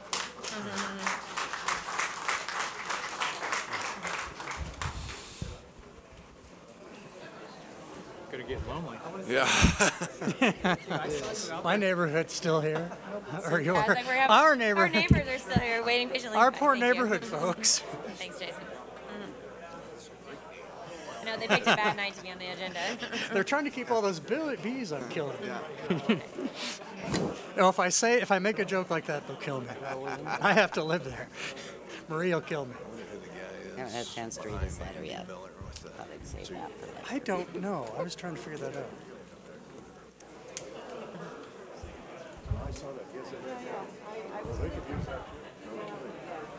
Everybody's piling up. You don't get credit if you leave early. He's like, it's been plenty long enough. Bye. Oh, we below. He's put in more than enough time for that pen. It's when you're a Boy Scout, you have to ask questions. We below, you don't. You just have to come, and then you get the different pens on his right shoulder. That young man did such a great job. Brandon, I think his name was. He was very good, and his grammar and vocabulary were Thank you, Tara. fantastic. I'm a geek like that. But And he took time to take a breath and not get too... Good job. he caught Proud himself. he caught himself and kept going, which is hard. That Was he? He did a great yeah, job. the moment he You're got okay nervous for and an caught Aggie. it, composed himself. That's a lesson I have trouble with. And he's in 5th grade? Captain, leader. Okay, yeah, he's a leader. I appreciate that. Thank you for coming. A&M. My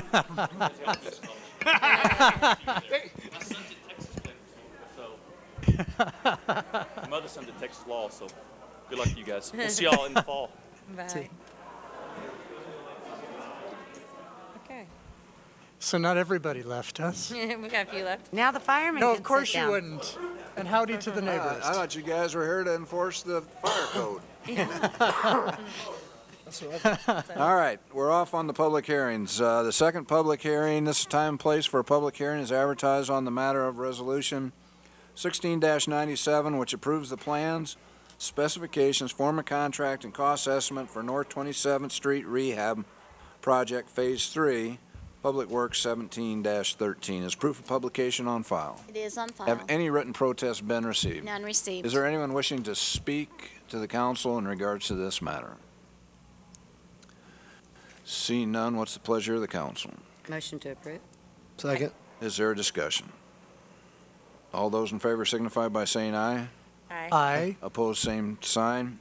This is time and place for a public hearing is advertised on the matter of Resolution 16-98, granting final plat approval for a 4-lot residential estates minor subdivision to be known as Prib subdivision, along with a variance to allow proposed lots 3 and 4 to exceed the maximum 3-to-1 lot width to depth ratio and variance to allow proposed lots 3 and 4 to be less than the 125-foot lot width as proof of publication on file.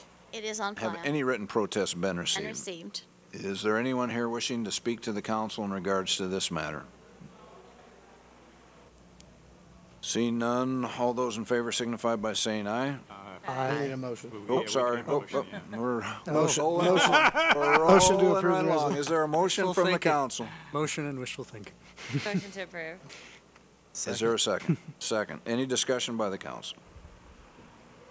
All those in favor signify by saying aye. Aye. Opposed, same sign. Now we'll turn the car over to someone who's a better driver. Marcy? Ordinance on first consideration, ordinance 6276, amending Title I, Administration and Personnel by creating Chapter 1.22, Elimination of Residency Requirement. Is there a motion? Motion. to approve. Second. Is there discussion? Here, just not in sync.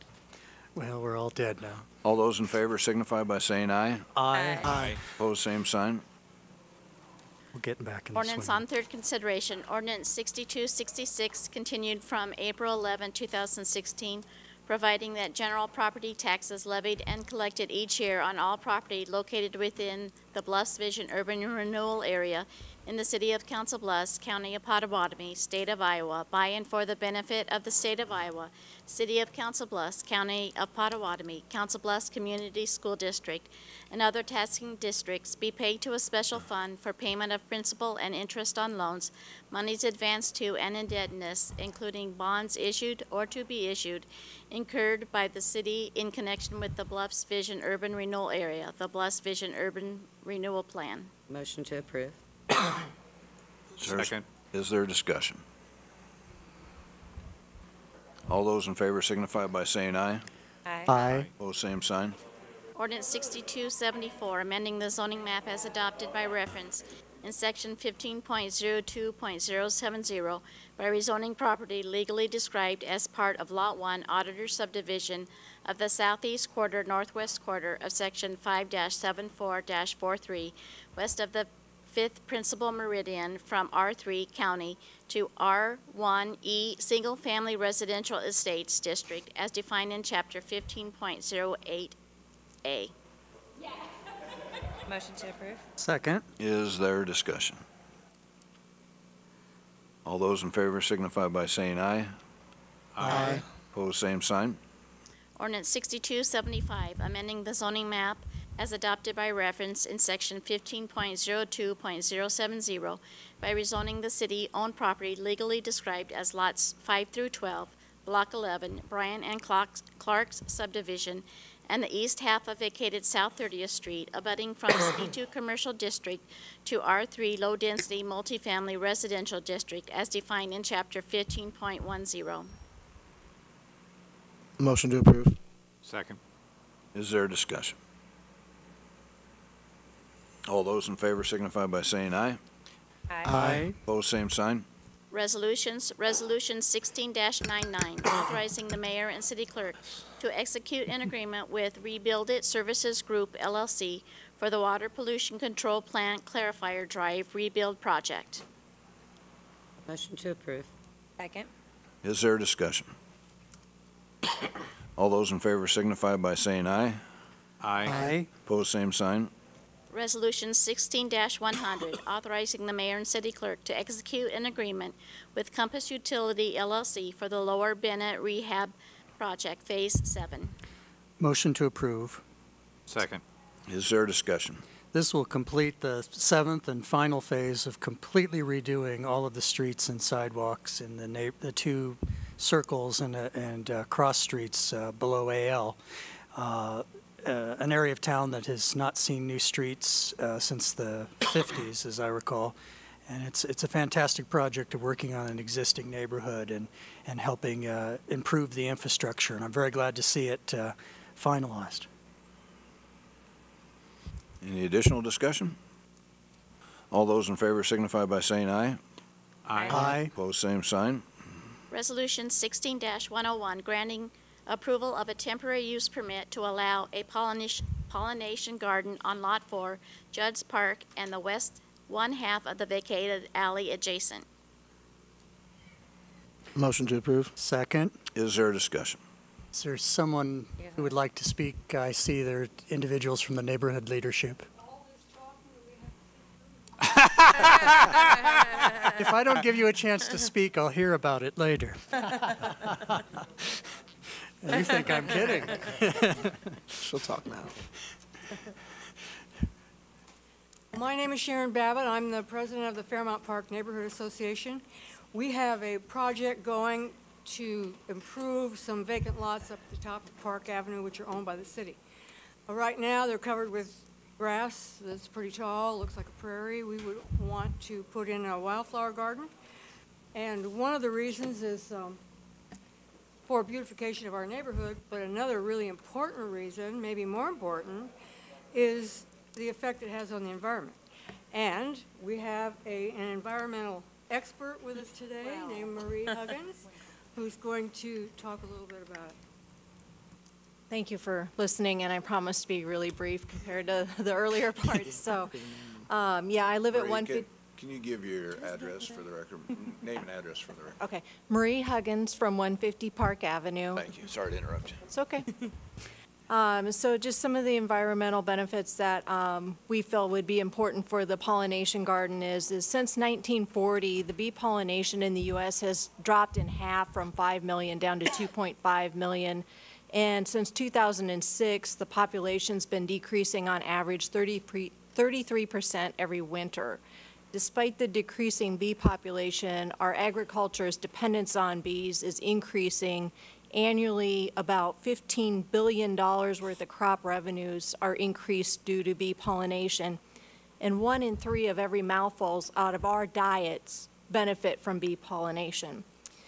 There isn't any one single reason for the bee die-off. They think there's 4 main reasons. 1 is pathogens, 2 is parasites, 3 is just lack of crop and flower diversity and the use of hybrids which don't produce pollen like traditional heritage seeds, and then the last is pesticides. So there's not a lot usually we think we can do about this, but there is. As an ordinary citizen, we can help by planting more native flowers that produce more pollen, and by using less pesticides or no pesticides. And if you have to use them, don't use them during the daytime when the bees are out foraging.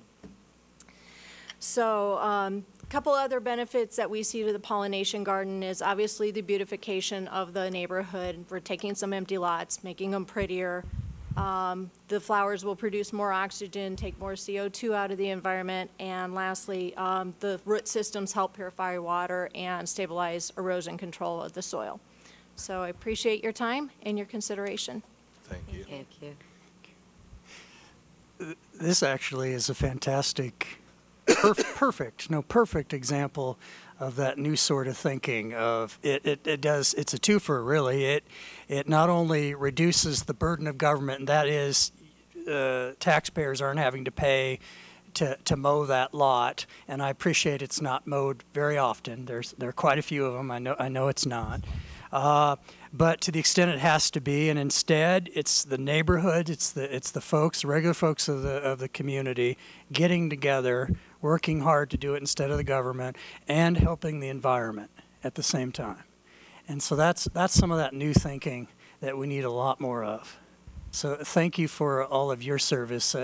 Having been in your chair, I know and I mean this genuinely, it's a lot harder than being up here. It really is. The amount of time and effort and working together with people. So you don't often get thanked. Thank you. I want to say that one committee, people were actually lining up to volunteer to be on. All of it. Oh, wow.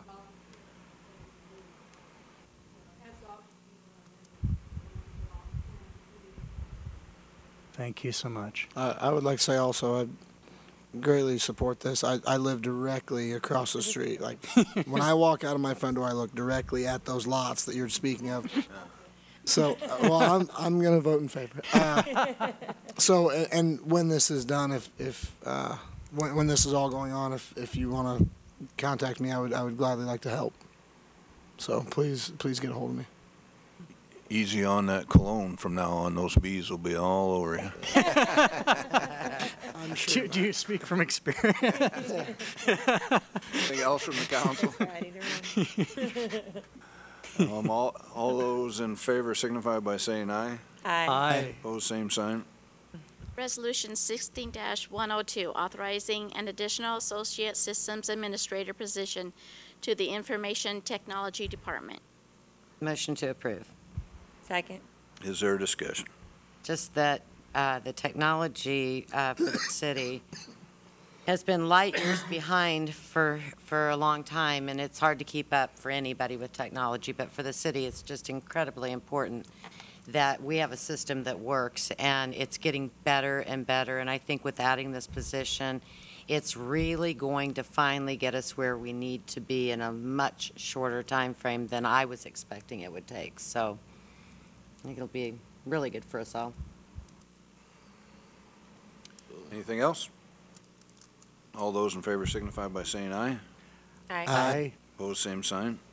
Resolution 16-103, retaining professional independent auditor services for the City of Council Bluffs for 3 consecutive years ending FY18. Motion to Melissa with the motion and And I made Sharon a second. with, Sharon with the second. Is there discussion? Looks like we're going to save a great deal of money. Mm-hmm. So that sounds good to me. By bidding this competitively, bidding this out, and having people compete for the business rather than just picking the same competent, though the one we've used for many years in a row. This was a great idea, I believe, by our new finance director, and so I thank him for looking for ways to save money. Also like to offer thanks for the work on the package. The way that this was put together, it answered a lot of my questions, and I think would be a good source of information for the rest of the public if they want to go there and look at it for how they arrived at the conclusions that you did, and they appear to be very well founded. Anything else? All those in favor signify by saying aye. Aye. Aye. Opposed, same sign.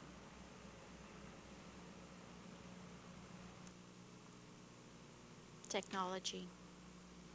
Resolution 16-104, approving a loan to the Council Bluffs Airport Authority for an amount not to exceed $1,790,000. Motion to approve. Second. Is there discussion? It makes sense, all of the various layers of local government, that they need to they need certain funds. We have certain funds. We can make an interest rates instead of it just sitting in the bank making goodness knows how little there, but still a very safe investment. The airport authority is not going anywhere, and I commend the administration for finding ways for, even when we have money in the account, for finding ways to make money with it.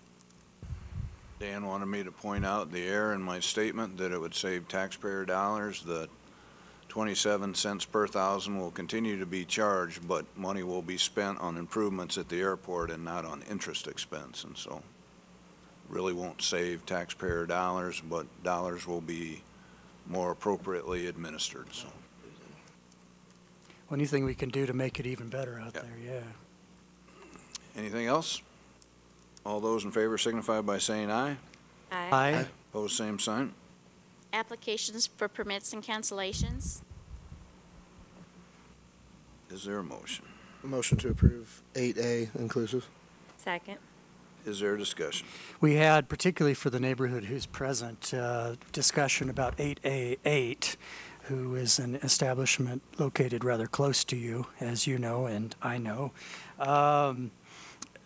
We had the police chief here earlier. We know there have been some concerns about that establishment as well as the one next door by the same owner. And the police chief is working with the officers on plans to attempt to resolve this and to improve it. There have been some improvements in the last year, some slippage, some additional improvements. The goal is to have this, have things improved there fully with regard to noise and disturbances, so that it won't continue to be a problem. the police chief assures us that he'll continue to monitor it. I'm sure you will, and I encourage you to. And if it does not improve next year this time, there might be a very different outcome. Speaking for myself, supporting it this evening, giving them a chance. But I do think it needs to be a bit improved there as to disturbances. We need the nightlife, but we also have to respect the adjoining neighborhoods as well and not have so many police calls for service. Anyone else? All those in favor signify by saying aye. Aye. Aye. Those same signs. Madam Clerk, any citizens requesting to be heard? None received. Anyone from the audience wish to address the council? Bruce Kelly, 864 McKenzie Avenue, the bike trail. But the other deal is, I'm sitting out here and I was told that they couldn't have the speakers on out there because it was interfering with the TV. With what? These speakers out here, you can't hear You couldn't a hear? thing.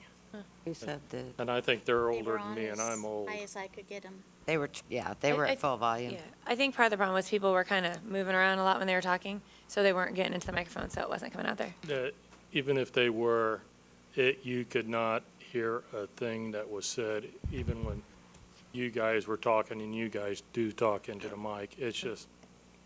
We'll look into it. Yeah, I mean. Look into it to those make sure speakers, people can hear. I think they're older than me. Ow. They're very rarely used. Yeah, but. No comment, Bruce. Air conditioning isn't the greatest here either. We never have a problem hearing you. Hey, now. Mayor and City Council, my name is Joel Driver. I live at Rigo Towers, 505 South 6th Street, Apartment 113. And I wish they would have had something like that when I went to high school from Tri-Center. I think it's going to be a good benefit for the city. And thank you very much. Thanks, Joel. Thank you. Good evening, Michael Rains, I live in High Street, 1221. I'd like to address the council about the bike trail going in at Fairmont Park. I walk up there quite a bit with my dog and have some observations that I would like to share. I understand from my observation, these trails are being made with drops, jumps, and ramps that will be encouraging and promoting speed riding. This is going to be a conflict and dangerous condition for those enjoying the trails walking and a significant danger for their pets. There are hairpin turns that are blind and steep, long trails which end in a blind intersection with the walking trail. I ask the City Council to consider regulating the bike trails to include the following 3 items. Signs to be posted at the entrance to communicate to the effect of yield to pedestrian and pets at all times. Establish a safe maximum speed limit. Perhaps that's 10 miles an hour or something. I'm not an expert and don't know that number. And then constrain that all the cultivated bike trails to be in the vicinity of the old tram route that descends from Lookout Point and breaks east and west of Fairmont Drive and 9th Avenue. Other areas of the Bluffs should be protected from development. And I would just note 2 jumps that I've seen. One descends from the Lookout Point parking area down the steep hill to the bottom of the Fairmont Drive Park. That's a very, very steep jump. And they have or trail, and they have a 3-foot jump at the bottom, which would propel the bicycle across the trail that's at a blind intersection. And I think that would just be very unsafe for not only pedestrians, but the people riding down there as well. There might be city liability. And the other jump that's on the trail up above 11th Avenue, which is more level and less of a concern, I think. So I would just, again, in closing, ask the city if they could consider these things. Thank you very much. We'll look into that. To be honest with you, that's the first I've heard that we have a bike trail up there. I mean, I can see that maybe people are using it as a bike trail, but there's no city-sponsored bike trail system up into the hills. And so we'll look into it. It doesn't make much sense to me to intermingle pedestrian walking trails with bicycle trails, and so we'll give it due consideration. So thanks for pointing that out. Thank you much. I'll just add quickly, I understand it's being done by an organization called THOR, which is an acronym for Trails Have Our Respect, and they have a website as well. Huh. All right. We'll look into it. Thank you. It's the first I'd heard of it. No, I hadn't heard that. I've not noticed those. Anyone else wishing to address council? Anyone from the council? Did you want to? Well, you could go ahead. In case folks who are watching don't see coverage of, we had an unprecedented, and I went back, I'm a history geek, and I went back and looked, and if you can find a time that the city council got together as a group on its own to advocate on behalf of an issue of a ballot election, I'd love to hear about it, genuinely, because I couldn't find it. It's the first time I could find in the history of the city, going back to 1853, that all five of us today stood in this room and spoke to the media, 3, 6, and 7, Fox and 17, and the paper. A couple reporters from the paper were here. And we all spoke to the great need to get out and turn out the vote on May 3rd, Tuesday, May 3rd. You can vote up at the courthouse now. You can request absentee ballots ahead of time. Make sure you get it in by the day of the election, or if you haven't done it by then, show up at your polling place with your unmarked absentee ballot, and they'll be able to take care of you voting the traditional way, if you will, in person. It's key that the issue on May 3rd, as all five of us have made very clear, is about the need. If the folks, the taxpayers, the voters of this community vote in favor of the need, and we all five of us agree. In fact, I've yet to run into somebody who doesn't in the community. Agree with the great need for our police who protect us, as some of our great first responders, our emergency services, to have a facility. And it's not a Cadillac facility. It's a nice good old Buick. It'll get the job done. It'll have the right amount of space to do the job as it needs to be done today, not as it was designed in 1977, which predates many of us. It's not fit for purpose, the current one, anymore. We all agree there's a need. Now, as to the location, there have been the committee of citizens, as part of their due diligence, that is their homework of putting together the necessary information as to what roughly it would cost to do a new facility, had to look at various possibilities at different parts of the city, so that when we went to the voters, when this council endorsed going to the voters, that the number would be a real number. It wouldn't be just a number we thought sounded good. But I want to be clear that it is your council, that is those that you elect, the five of us up here and the mayor, who you also elect, who will decide the location. And so you will have every opportunity, if this vote passes, to authorize the funding of the facility, to lobby us, that is to encourage us, to email us, to call us, to visit with us, as to where you think it ought to be. So the committee has looked at various criteria, but in the end, the buck stops up here. So we're not bound by those criteria. We will, of course, look at them because they're due great weight, but we are not bound by them. We will make the decisions because we work for you and we're answerable to you. So now that there's been an assurance by all five of us on the council that the location has not been decided.